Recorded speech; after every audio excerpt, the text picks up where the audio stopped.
What's going on YouTube? Steven the Salon Guy here, and in today's video, I'm going to be answering your questions. In my community tab, I asked, what are some of your hair challenges? And I got a lot of people bringing up the topic of oily hair and why their hair gets oily so fast, especially from right out of the shower or after, a day or a few hours. And, if you are one of those people who gets oily hair relatively fast, let me know in the comments below. And also let me know if you find this video helpful. So I enjoy interacting with you guys. I'm changing up my videos a little bit, and let me know what you think. I'm trying to do a combination of a vlog type style with interacting with you guys more, because I feel like I'd like to get to know more of you, the viewer. So, leave a comment below.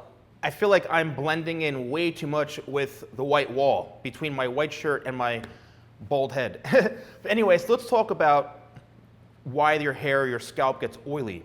First of all, your sebaceous glands, they're overproducing.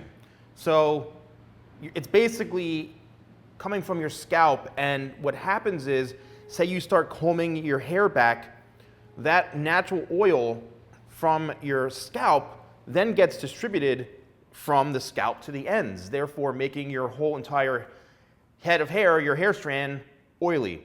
So there's a lot of reasons why your hair is doing that. First of all, it could be hereditary, all right? It could be hereditary, just like with hair loss. A lot of it also has your diet. If you're eating a lot of greasy foods and you're not getting the proper nutrients, what's happening is you're gonna be producing too many oils on your scalp. I'm telling you, it's because your diet. That could play a huge role into why you're getting oily scalp. Also, whether you're on certain medications, sometimes that can cause you to sweat a bit more. If you have any sort of, maybe anxiety, or you're constantly sweating, like me, for example, I'm like an animal, okay? I sweat all the time. And that would make me feel like, wow, my scalp is a bit on the oily side or greasier side because I'm always sweating. So if you're producing a lot of sweat, guess what? Your hair is gonna get a bit on the oily side too. And fortunately for me, I don't have hair, so I can just literally pat my head down and I'm good. But if you have, longer hair on top or anything, and you're running your fingers through it or whatever, it's then distributing it throughout your entire hair strand, which is making your hair overall become a bit greasy. Also, it depends on all the products you're using too. If you're using products that have a lot of silicones, a lot of heavy oils, or you're using products with, oils to, say, smooth out your hair, or, natural oils are good, but if you're one of those people who does suffer from oily hair, oily scalp, I would suggest not using those types of products, because all you're doing is contributing to the issue. All right, and don't be oversold by people who are like, oh, you have to use these oils. No, it's basically like if you think of a salad and you're putting olive oil on it, and then you're like, okay, I'm good, and then imagine putting more olive oil on it. They're like, this salad is just way too watered down with, with olive oil. It's just too much. So I guess what happens is it's an overkill with the oils. So how do you kind of prevent things? What are some of the, how do you combat an oily scalp? So if you're producing too much sebum, or your hair is basically just getting too oily, there's a few different types of remedies. I've read that apple cider vinegar mixed with water, you want to dilute it mostly water. I'd say 8 parts water, 1 part apple cider vinegar, maybe a spoonful of it, and you apply it to your scalp and your ends. That actually can help, take out some of that oil. So it could be whether a treatment you're doing, leave it on for a few minutes, maybe a shampoo with that type of ingredient in it would help fight it. Also, stuff with tea tree can help soak up those oils. I think tea tree is a great natural healing type of ingredient that's great for the hair and scalp. You don't want to overuse tea tree oil because, again, we're fighting the oils, but I'd say a shampoo with tea tree in it, maybe once a week, and kind of alternate could help.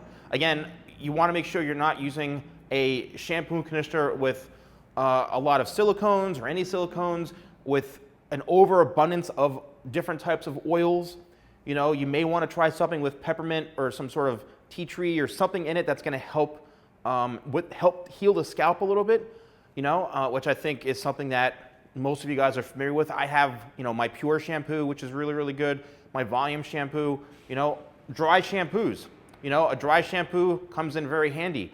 I would say maybe don't wash your hair as much and focus on maybe using a dry shampoo to help prevent that.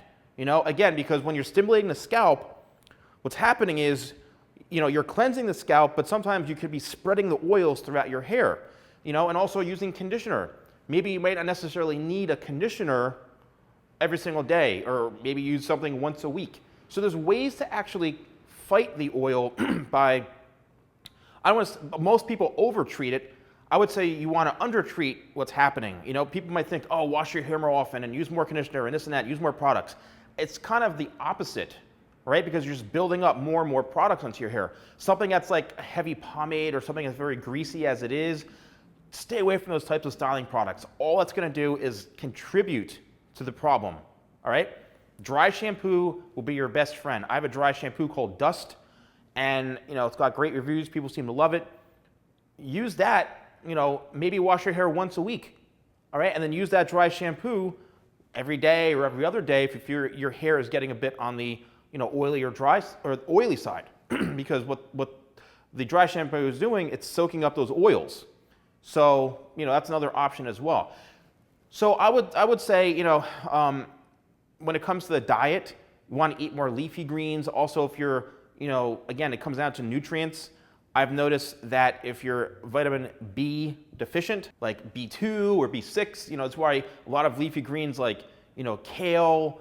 And I love spring mix, dark greens, those types of things, broccoli, they all have nutrients, and they're always brought up when it comes to nutrition for a reason. Remember, it's going into your body, so your entire body, including your scalp, is a beneficiary of that. And then lastly, a styling tip is when you are right out of the shower, I would say towel blot it, and maybe don't comb your hair through if you have shorter hair. Maybe comb through at the ends first, not the scalp, because again, what you're doing is you're distributing the oils from your scalp all the way through the ends. So I would say take a towel and maybe blot your scalp and blot the hair, comb through at the ends only, blow dry it, and maybe don't use any sort of brushes. Maybe use your hands, or don't even use, just let the blow dryer do most of the work. I know it's a challenge if you have frizzy hair, if you have, if you're trying to smooth the hair out, it's kind of like you're battling a few different things at once. But, what's happening is you're distributing the oils throughout the hair, making it look and appear and actually be greasier. So you want to be careful. You want to be careful when you're actually blow drying your hair. So again, if your hands, you're running your fingers through your hands constantly, you're taking the natural oils on your hands and your hair. So it really depends on what you're doing, how your day-to-day hair routine. Let me know in the comments below if you found this video helpful, if this helped explain a few things, if you need to go to a dermatologist or maybe some medication. You could talk to a doctor if you need. But I think trying those few things, those tips, may be very helpful for you guys. So thank you guys so much for watching. Don't forget to like, comment, and subscribe, and I'll see you next time for more videos with the Salon Guy.